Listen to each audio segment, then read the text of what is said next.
I've always tried to not make it about me, but make it about how I can add value to people. And me saying I'd probably be embarrassed if I look back what I was posting sort of 12, 11 years ago. I think then I was making it about me. I would be, like, oh, this is me in a lovely beach in the Maldives teaching yoga. And, you can still share a little bit like that on social media, but it was about me. It wasn't adding value. Now, if I was on a lovely beach in the Maldives doing yoga, I would film a video that actually allows people to follow that yoga sequence and allows them to actually feel good in themselves. Are you not getting the downloads you desire? Unsure about how to promote your podcast effectively? Or struggling to monetize your work? Well, you've just found the resource you need. Hi and welcome to Mics to Millions, the podcast that brings you exclusive, in-depth conversations with top-tier hosts in the health and wellness industry to help you grow your podcast. I'm your host, Sam Breakgear, co-founder of Podwritten, a podcast booking agency for health and wellness businesses. In every episode, we dive deep into what it really takes to get more podcast listeners, successfully promote your show, and monetize your work. Remember, if you like the show, please leave a review wherever you get your podcasts. This helps us grow, and in doing so, we can continue to offer you valuable insights and podcast growth tips. And now, let's get into it. My guest today is the host of the Face Yoga Expert podcast, an inspiring, informative, and uplifting weekly show where you can listen in on real conversations with celebrities and renowned experts who share their journeys, self-care tips, and health hacks. It's been running since January 2020. She's a world-leading face yoga expert, best-selling author, and business coach for women in wellness. She also has a whopping 334,000 subscribers on YouTube and 226,000 followers on Instagram. She believes that we should all have the opportunity to look and feel the best version of ourselves using simple and effective techniques. Her content is made to help you relax, energize, and improve your health while also getting amazing skin the natural way. Danielle Collins, welcome to the show. Thank you so much for having me. Fantastic. And I am super excited to have you here because a lot of time I have podcast hosts on that have done well in the podcasting space, but you've gone so much further and you have nailed the YouTube space and Instagram. So I'm definitely going to want to get into that with you.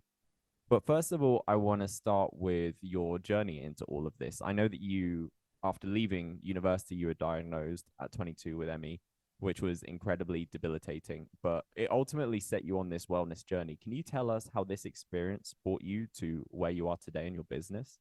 Absolutely. So yes, you're right in saying I just left university. I'd done my degree in education. I'd always wanted to teach people and help people. That was always my passion. And I was 21 and ready to sort of get out there and get into the world and start my career. And my health stopped me. So I became very unwell. I was diagnosed with ME, and what that meant for me is it was affecting my nervous system, my immune system. I was getting a lot of pain through my body, a lot of very extreme fatigue, a very weakened immune system, and I was very much housebound and bedridden. And doctors said to me, there's not much we can do about this. This may be something you get over in a few weeks. This may be something you live with for the rest of your life. We have cases of both. And I knew that I wanted to overcome this and really heal myself. And I definitely wasn't, prior to that, anyone that was into anything sort of holistic. But I started a little bit of very gentle yoga. And at the time, all I could do was a little bit of gentle stretching in my bed and a little bit of breathing and meditation. But this really kick-started my healing journey and managed to completely recover from the illness. In around 12 months, I was starting to feel stronger and better. In around 18 months, I was completely healed from this. So I was healthier and stronger than I'd ever been before. And I then thought, this is what I need to do. I need to help people either who've gone through a similar illness or who just want to know really simple, really effective techniques like I had used just to heal themselves and to feel better with their overall health and wellness. So I did my first training in relaxation therapy and as a yoga teacher. Then I did training in nutrition and face massage over the years. I've done so many different trainings, everything from Reiki to crystal ball sound healing. But I started teaching a lot of yoga and relaxation and meditation classes. And this is going back sort of 18, 19 years now. And my clients come into my yoga classes very regularly. They were loving how yoga was toning up their body. They were feeling more relaxed in their mind. But often they were saying to me, Danielle, I wish I could do something about my aging face, but in a natural way. And I remember also training as a yoga teacher and thinking, how crazy is it that we learn everything from the neck downwards, but nothing about those 57 muscles in the head and face and neck area? So with all of this, I drew on all my trainings and I did a lot of research into the skin and the bones and the muscles and everything to do with the face, and started to put together my method. And it started off just me teaching little bits at the end of yoga classes and really sort of trialing this with my clients, doing before and after pictures and getting their feedback. And I've been ever so lucky for the last 18 plus years now to be teaching this. Millions of people around the world. I've written 2 best-selling books. I train people to be face yoga teachers. So I have over 2,000 teachers in 70 countries teaching my method. So just really love people with their health and their wellness. And it's something that I'm really passionate about every day. Yeah, that absolutely shines through. And I have to say, it's a really inspiring story. It's nice to know that you could, A, not only heal yourself, but B, create a thriving business out of it. So it's got a real happy ending. And it's clear that what you're doing really has a positive impact. And I'm sure there are many people that are listening that might think, I have something that I really truly believe can help others. But at the start, it can be difficult to get your message heard online. It can be difficult to build up a following and really break through, even if what you have is really valuable and people need to hear it. I'd like to know, like, you've built up an incredible following on YouTube and Instagram. Like, how has incorporating video helped you develop the Face Yoga Expert podcast? Yeah, so video's been really key for me. I've been doing the podcast for, well, since 2020, as you mentioned. So really, in some ways, that's been one of my more recent projects. Other projects I've been doing a lot longer. And only actually over the last year, I've been putting my podcast also onto YouTube. So particularly my podcasts with guests. What I tend to do is I tend to do what I call like a cross pollination. So I've built up quite a following on Instagram and on Facebook. I've got over 500,000 followers as well. So what I do is I constantly am talking about the podcast on those other platforms, TikTok as well. I use lots of different platforms, but I'm constantly telling my followers there, come across to my podcast. Then I'm also posting the videos out on YouTube because I record video now with my podcast as well. For many years, I just did audio because I think when I was a new podcaster, I almost wanted to, hide behind the screen a little bit. Although I was very used to teaching and presenting on camera, I wanted to be able to look at my questions, and quite often I wouldn't do video even with my guests that were on, because I think I needed to build that confidence at first in order to be a confident podcast host. But now I feel that I am. I put it out on YouTube as well. We also make little shorts. So we do little clips, put that on YouTube Shorts. We do little clips of the podcast and I put that out on Instagram and on Facebook and sometimes on TikTok as well. I'm mentioning about my podcast in my stories as well. So I'm always talking about it on a weekly basis. And because something I really believe when it comes to podcasting is you need to be consistent. So you need to have a certain time each week that your podcast comes out. Because I do that, my followers know and my subscribers know that they are getting that podcast at 6 o'clock every Sunday and it's going to be there. And then I know that throughout the week I can talk about it across all these different platforms. And because I have a whole variety of guests, normally within the wellness realm, but also it allows me to do really interesting little clips and just give different aspects to what I'm sharing from a content point of view as well. Yeah, I think that video must be so invaluable for your podcast because it's literally called the Face Yoga Expert Podcast. I mean, Yeah. there must be so much that you need to convey, like, in a visual format. So I can completely understand, like, the necessity for that. I also wanted to ask, what was the chronological process like for getting onto these platforms? Yeah. So I must admit, I was very much, and you won't believe this, particularly how active I am on social media now, but I was very much against going on social media. So I'm talking probably 12 years ago now, which is when I first went on Facebook, a Facebook business account. Prior to that, I didn't even have a personal Facebook account. I still don't to this day. But I really had all these mindset blocks about not only Facebook, but all of social media. I felt that from someone that does very much a wellness business with sort of a spiritual aspect to it, that's trying to help people and make a difference, that actually going on social media was against all those values. I also could see a lot of negativity that was starting to come out on social media, a lot of trolling. I could see that there are a lot of mental health issues coming out as a result of social media. So all of these things really were putting me off. And then I thought, okay, let's give this a go. Let's get on Facebook first. So I set up a Facebook business account and just started posting. Now, I'm sure I'd be highly embarrassed if I look back to what my posts were like 12 years ago, because, there definitely wasn't the sort of quality that I put out now.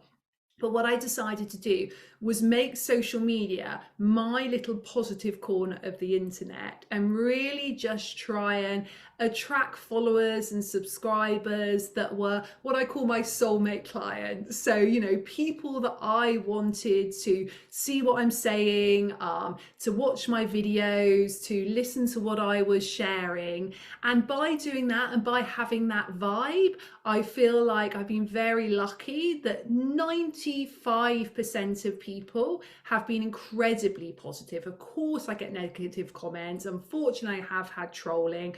I've got almost a zero tolerance policy to that. So I really just block them, delete them. I never engage with that at all. But that's where it started with Facebook. Then I went on to Instagram. Well, actually, YouTube, I did have an account probably at the same time as I started Facebook, but I was pretty much inactive in that. But then I started to get much more into YouTube. Didn't get onto TikTok until around middle of 2020. I'd been on Twitter for many, many years, but for some reason, even to this day, it just doesn't seem like that's where my target audience hang out. And I think that's the other important thing to say. You will start to understand where your community hang out.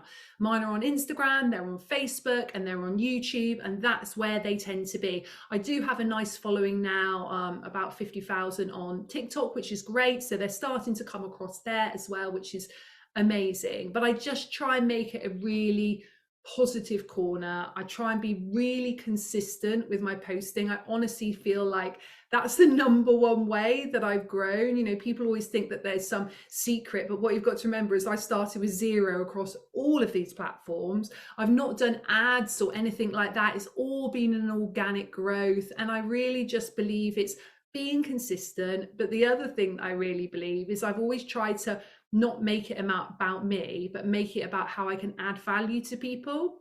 And me saying I'd probably be embarrassed if I look back what I was posting sort of 12, 11 years ago. I think then I was making it about me. I would be, like, oh, this is me in a lovely beach in the Maldives teaching yoga. And, you can still share a little bit like that on social media, but it was about me. It wasn't adding value. Now, if I was on a lovely beach in the Maldives doing yoga, I would film a video that actually allows people to follow that yoga sequence and allows them to actually feel good in themselves. So I always think, how can I make someone's life better? How can I add value? So I think that, and the consistency, and also making that little positive corner of the internet has been the key, really.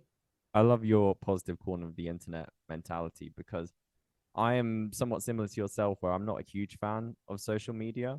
But we recently started doing it at Podwritten as of a few months ago, and I have come to really enjoy it because it is what you make of it. And I never really saw of it like that before. So yeah, I think it really is like, as long as you take the right perspective, it can be a great way of engaging with your audience and building an audience, definitely. So that's fantastic. And YouTube as well is something which further down the line I'd love to get into. So I'm asking not only just for our audience, but for me, to be honest, like, what advice do you have for listeners who want to bring their podcast onto YouTube and build a following on the platform? Yeah, so my first tip would be do it when you've got guests. So it's way less intense than you just having to talk to camera the whole time, because I find still with solo episodes, I really enjoy looking at my notes. Sometimes I'm even closing my eyes when I'm podcasting. I like to let it flow in that way. I do obviously a lot of solo YouTube videos, but in terms of podcast, that's how I tend to roll. However, when I'm doing it with a guest, 99.9% of the time, I'm making eye contact with the guest anyway. So by doing that, you're instantly creating a lovely connection. The conversation is flowing really well. So I would say start off uploading onto YouTube conversations with guests. It's really nice, natural way to get going with it. But also to remember you're going to be reaching a different audience. So actually I have different people that listen to my podcast, because my podcast is across all platforms. So people are listening in different ways, some via my website, some on Apple, iTunes, Spotify, all the different places, Amazon Music. But actually, it's when they go to YouTube, it can be a completely different audience again. So actually, the YouTube algorithm is often feeding it to non-subscribers. So I think something like 80% of my videos, which is really normal on YouTube, 80% of my videos are watched by non-subscribers. So actually, it's the first time they're coming across me. So I want to make it really engaging, really exciting, and also to have a really great title and a really great thumbnail on YouTube. You really want to attract attention in a way that perhaps you wouldn't need to on your podcast, because on your podcast, when it's audio, you're getting more of a regular audience. They're tuning in on a regular basis. And yes, that takes time to build up, but that's generally how your podcasts work. Whereas YouTube, it's much more like people will stumble across it and then decide whether to actually come in and watch the episode. Yeah, I think that people forget as well that YouTube is, I believe, the second highest search engine in the world. So it's like if you want to get discovered, then that's really going to be one of the best places for it. I mean, everyone speaks about Apple Podcasts or Spotify as being a place where people are going to consume your podcast, but YouTube is so frequently overlooked. And you don't always need the video. Even if you're not ready to get to that video level, you could still use audiograms or something like that, or the wave bars to start out. Obviously, you're super successful on Instagram. What advice do you have for anyone that's looking to maybe boost their Instagram profile or bring some more followers there? Yeah, so once again, the big word is consistent, really showing up on a regular basis. Generally, I tend to post every day, but I would say if you're doing minimum 3 or 4 times a week, then that's great. I would definitely say at the moment, short form video on Instagram is still having a moment. So for sure, videos are anything under about a minute and a half are really great. And also how you can add value. Like I said earlier, how can you help people? It's not just about you. Don't just describe the service that you're giving. Give people something inspirational. What I always say is really get clear on your why. Why are you doing what you're doing? And then get super clear on who your soulmate client is. So I always encourage people to almost have like an avatar. This avatar of this ideal client, what does he or she or they look like? What do they enjoy doing? Where do they hang out? What sort of foods do they eat? And then make your content for that person, because of course you're going to have lots and lots of people, and of course you're being very inclusive, but try not to be everything to everyone. Be super clear on who you're going to speak to and do it in that way, because I think soon as we're trying to be everything to everyone, or we're really concerned what people think of us, it instantly sort of muddies what we put out there. Whereas if we know who we're speaking to and we're very clear on our why, our reason for doing this business, our reason for making this post, then that's exactly what you're going to be giving to people, and it will work really well. Show up on stories every day in some way. It doesn't need to be showing up as on your face every day, it can be text, but actually just show a little bit of behind the scenes as well. That works really nicely. And I think if you're in the early stages of Instagram, the power of collaboration is amazing. So actually, how can you do, for example, like Instagram lives with other people? Or if you've got a podcast, how can you encourage those people to like reshare the podcast on their platform? So even just little things like tagging them in on a story, brand new episode with this person, and then they share it on their story. So instantly you're getting their audience come across. And if it is like-minded people, so their soulmate clients is also very similar to yours as well, you are starting to build that community and that connection with people. That's fantastic advice. I think that the value, the consistency comes up again and again. That's clearly such like a core theme, and it's a non-negotiable. You got to put in that work. But you've obviously mentioned that you use social media a lot. You're very active there. I'd be interested to know What are some of the most successful steps you've taken beyond this to promote the show? Like, have you done like paid ads or other methods like that? No, so it's all been very organic. We've done nothing paid ads at all to date. This might be something we start exploring this year. I feel like that direction we might go in. But up until now, I'm always very much led by intuition with everything I do. And intuitively, it's felt up until now like I want to do it in a very natural, organic way. I do feel like my intuition is saying, like, try other avenues. There are other ways of doing things. So I think I will step into that more this year. But generally, I tend to use either social media or something which I actually think, which I haven't mentioned yet, but something I think that's actually more powerful than all social media put together is email marketing. Okay. Now, actually, and I don't even like the word email marketing because it sounds quite contrived. I call it more talking to my newsletter list, that type of thing, or chatting to my community via email. But actually, I have across all my social media platforms, including my YouTube, I have over 1 million followers. I have a much, much smaller amount of newsletter subscribers. I still have a significant amount, but we're not talking that number at all. However, most of the significant sales I make are through that. So, and the same with most of my podcast listeners come through that as well. So I do a newsletter twice a week. And what I try and do in that newsletter is provide valuable information. I put information on offers, and I'm often putting links to any content that I put out. So I do a weekly blog.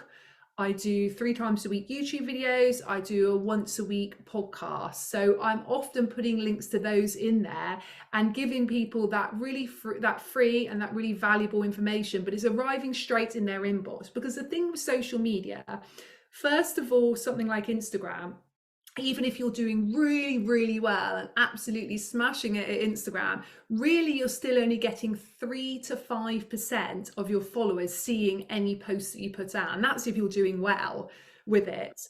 Whereas actually, if you're arriving in someone's email inbox, they're much more likely going to open it and then go, oh my gosh, yes, Danielle's got a great podcast episode on this. So I'm going to click through and I'm going to listen to that. It's not all that noise as well through that scrolling, often, even if they are seeing it, even if they are that 3 to 5%, it's got to grab their attention super quickly. So actually they often are going to go past it very quickly. So this is why arriving in people's email is so much better.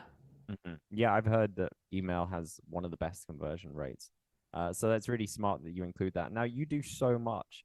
I'd be interested to know, like, how much help do you get? And is there certain jobs that you outsource? I know that we spoke before about your editing. Is there anything else that you get help with throughout this process?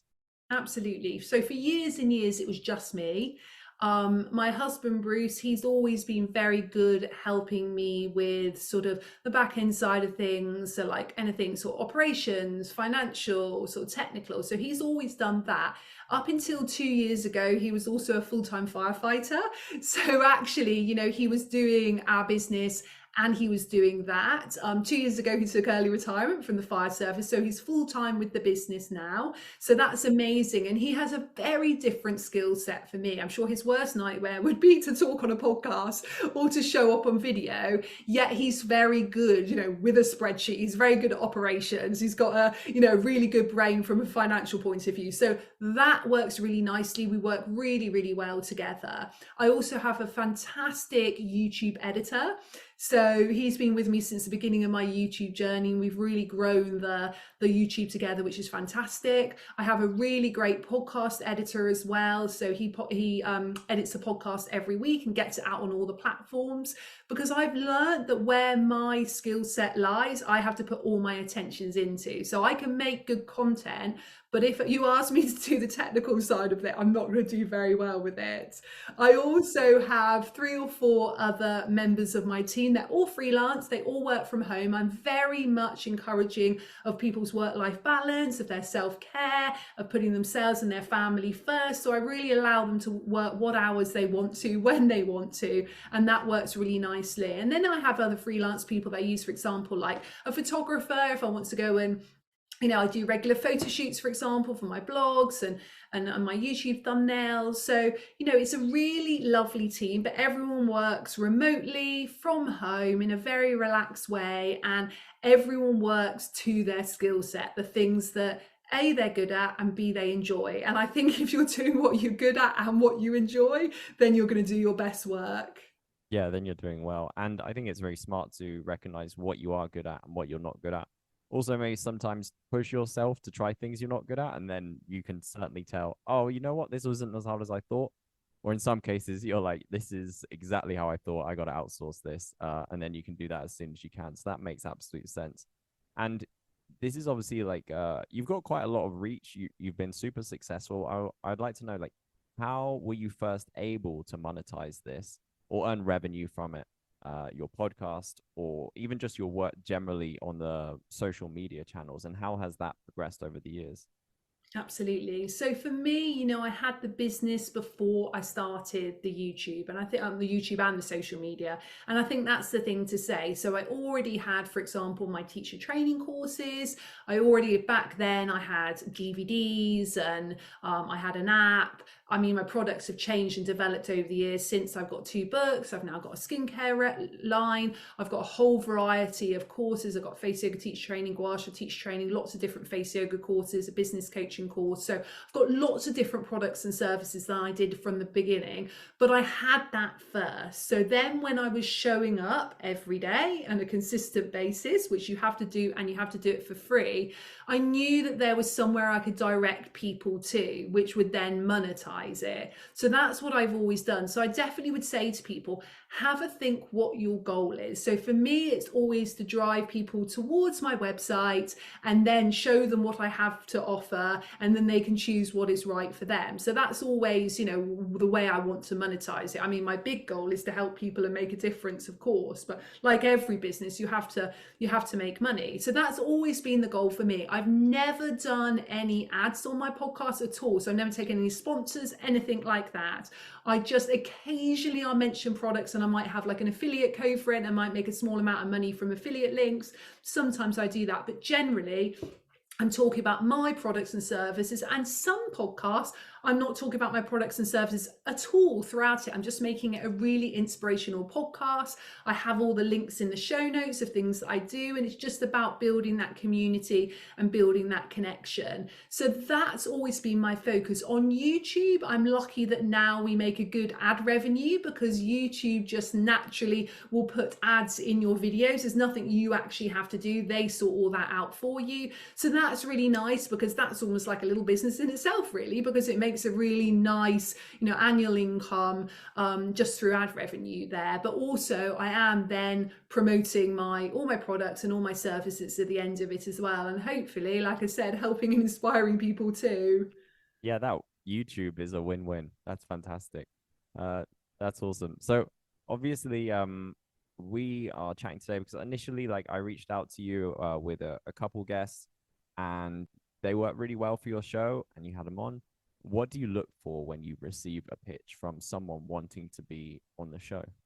I actually know normally within 3 or 4 seconds whether they're the right person for my show. I think, again, I'm very much led by my intuition. And this is never because that person isn't amazing at what they do, or because I'm judging what they do in any way, because very often I've said no thank you to many guests who are hugely established. They're known internationally, they've got huge social media followings, they've got very successful books, but I felt intuitive, like it's not the right fit for my podcast. It's really a feeling. And I think that's what your brand is. It's you, and it's particularly if you are a brand where you're the face of it, like I am. It's very much led from what you believe and your why. So for me, it all has to like almost be filtered through that every single time. So yeah, I mean, I get a lot of pitches sent to me. I mean, minimum probably 10 a week sent through. And I probably say no to 80%, actually. And like I say, often fantastic, and I know that they'd be great for someone else's podcast, But for me, I just have to think, would my audience gain value out of that? Would this fit well with my brand? And would this be really interesting for me? Because actually, I want to be intrigued by it. I want to learn something from it too. Because I think if I'm interested in it, then most likely my audience is going to be too. Hmm. Yeah, guests that you can learn things from, they're the best. I mean, like, this is one of the reasons I'm loving having this conversation with you today. Thank you. And I do want to know, really, like, before we go, what advice do you have overall? You obviously mentioned consistency, value, like putting that first. But if someone is going to go off and start their own podcast with the looks to build an audience and monetize it, uh, what would be the final piece of advice that you really want them to leave with today? I would say be guided by your intuition. It will never, ever serve you wrong. Be really patient. That's so important because we often want things to happen really quickly, but we have to be super patient. Stay really focused on your lane. Please don't try and compare yourself to other people because your journey and your story is right for you. Try not to look what everybody else is doing. Be super consistent with showing up, whether it be on a podcast or whether it be social media, and most of all, make it fun because that comes across massively with what you do. Fantastic advice. Yeah, I think enjoying it is so important. So make sure you pick Yeah. what you love and you can keep going through those tough times. Fantastic. Well, Danielle, that's all my questions for today. That's you've shared so much. I know I'm gonna take away so much from this conversation. I hope our listeners do too. And I'd highly encourage them to go follow you on all your social media platforms. Please leave a review for the Face Yoga Expert podcast. And yeah, once again, thank you so much for all the wisdom you've shared. Thank you so much.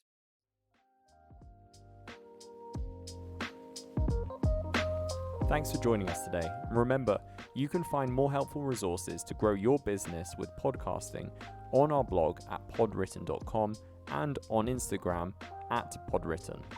You can also find a full transcript for this episode on our website, so be sure to visit podwritten.com or follow the links in the episode description. Until next time, stay healthy, happy, and successful.